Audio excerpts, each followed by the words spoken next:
গ্যাসের সিলিন্ডারে শ্যাম্পু ব্যবহার করেই দেখুন, গ্যাস কোনোদিনও শেষ হবে না, সেই সাথে বেঁচে যাবে আপনার জীবন।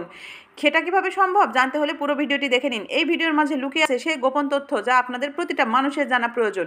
এখানে নিয়েছি আমি একটি স্টিলের বাটি এবং একটি স্টিলের চামচ। অবশ্যই কিন্তু বাটি চামচ লাগবে, আর চামচ কিন্তু এই টাইপের লাগবে, টেবিল চামচ লাগবে এবং মাথাটা একটু সোসালো এই টাইপের চামচটা লাগবে। এবারে আমি যেটা করব, এখানে নিয়েছি বাটির ভিতরে দিয়ে দিব আমি সামান্য পানি। এটা কিন্তু নর্মাল পানি, এটা গরমও নয়, এবার খুব বেশি যে ঠান্ডা তাও নয়। আমি রুম টেম্পারেচারের পানি এখানে নিয়ে নিয়েছি। এর ভেতরে দিয়ে দিচ্ছি আমি শ্যাম্পু। এখানে আমি খুব বেশি যে শ্যাম্পু ব্যবহার করব তা নয়, এখানে আমি 1 থেকে 2 ফোঁটা শ্যাম্পু ব্যবহার করব, আর পানির পরিমাণও কিন্তু এটুকুই লাগবে, এর থেকে বেশি পানির কিন্তু প্রয়োজন পড়বে না। এবারে আমি ভালো করে এই পানির ভেতরে শ্যাম্পুটা গুলিয়ে নিব। তো এভাবে একটুখানি নেড়ে আমি গুলিয়ে নিচ্ছি। শ্যাম্পুটা যে খুব বেশি গুলিয়ে নিতে হবে এমনও নয়, আবার যে দানা দানা থাকবে তাও না, শ্যাম্পুটা জাস্ট একটুখানি মিশে গেলেই হবে। তো আমি শ্যাম্পুটা পানির সাথে এভাবে আলতোভাবে মিশিয়ে নিচ্ছি, খুব বেশি কিন্তু ফেনা করার প্রয়োজন পড়বে না। আপনি যদি খুব বেশি এভাবে ফেনা তৈরি করে ফেলেন তাহলে কিন্তু টিপসটা কার্যকারী হবে না। হালকা হালকাভাবে এইভাবে মিশিয়ে নিতে হবে, তাই খুব বেশি মেশাতে গেলে কিন্তু খুব বেশি ফেনা হয়ে যাবে, তাই হালকাভাবে এভাবে মিশিয়ে নেবেন যেন হালকাভাবে এরকম ফেনা তৈরি হয়। আর যতদূর সম্ভব ফেনা যেন তৈরি না হয় সেটা খেয়াল করবেন। এবারে যেটা করতে হবে, আমি এই পানিটা সিলিন্ডারের মুখে দিয়ে দিব। অবশ্যই কিন্তু প্রথমে গ্যাসটা কিনে আনার পরেই কিন্তু এই কাজটা করতে হবে। আমি সিলিন্ডারের ঠিক এই মুখের কাছে এই পানিটা দিয়ে দিলাম। দেওয়ার সঙ্গে সঙ্গে আপনি চমকে যাবেন, অবাক হয়ে যাবেন, আপনি ভাবতেও পারবেন না যে এটা কিভাবে সম্ভব। দেখুন, আমি এই পানিটা দেওয়ার সঙ্গে সঙ্গেই কিন্তু ভেতর থেকে ফেনা তৈরি হচ্ছে। কেন তৈরি হচ্ছে? কারণ এই সিলিন্ডারটা লিকেজ রয়েছে, এর ভেতর থেকে যে গ্যাস বের হচ্ছে আর সঙ্গে সঙ্গে কিন্তু ফেনা তৈরি হচ্ছে।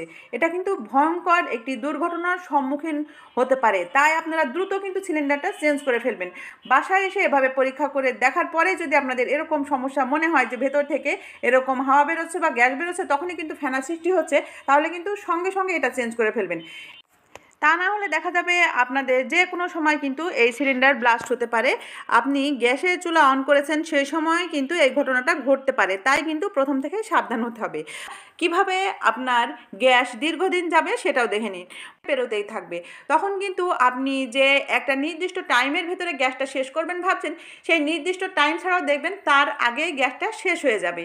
তাই আপনি গ্যাসের খরচ বাঁচাতে এই কাজটি অবশ্যই করুন, তাহলে দেখবেন গ্যাসের অপচয় যেমন হবে না, তেমনি কিন্তু 1 সিলিন্ডার গ্যাস দীর্ঘদিন যাবে, পাশাপাশি আপনার পরিবার সহ আপনি সুরক্ষিত থাকবেন। ছোট্ট এই টিপসটি কাজে লাগান। দেখুন, আমি এই পানিটা মুছে নিয়েছি, আবারও আপনাদের সেম প্রসেসে এটা দেখিয়ে দিচ্ছি। আপনারা একবার না হয় 2 বার করবেন, না হয় 3 বার করবেন, করেই দেখুন আপনারা কতটা উপকৃত হন। আমার প্রথমেই মনে হয়েছে এই সিলিন্ডারটা লিকেজ রয়েছে, তাই আমি এই টিপসটা অ্যাপ্লাই করলাম। আপনারাও অ্যাপ্লাই করে দেখতে পারেন। দেখুন, আমি যতই মুছছি না কেন, ওপর থেকে ফেনাটা মোছার সঙ্গে সঙ্গেই কিন্তু আবার ফেনা তৈরি হচ্ছে, অর্থাৎ বুদবুদ সৃষ্টি হচ্ছে। তাই আপনারা কিন্তু শ্যাম্পু অথবা কোনো লিকুইড ডিশওয়াশ দিয়ে এই টিপসটা অ্যাপ্লাই করুন। যদি সিলিন্ডারের মুখে লিকেজ না থাকতো তাহলে কিন্তু এটা হতো না। সিলিন্ডারটা লিকেজ রয়েছে তাই এরকম হচ্ছে। তো ভিডিওটি যদি আপনাদের কাছে মনে হয় যে উপকারী, তাহলে ভিডিওটি বেশি বেশি শেয়ার করে দিন, সবাইকে দেখার সুযোগ করে দিন। তাহলে কিন্তু এরকম সুন্দর সুন্দর টিপস পেয়ে আপনারাই উপকৃত হবেন। সবাই ভালো থাকবেন।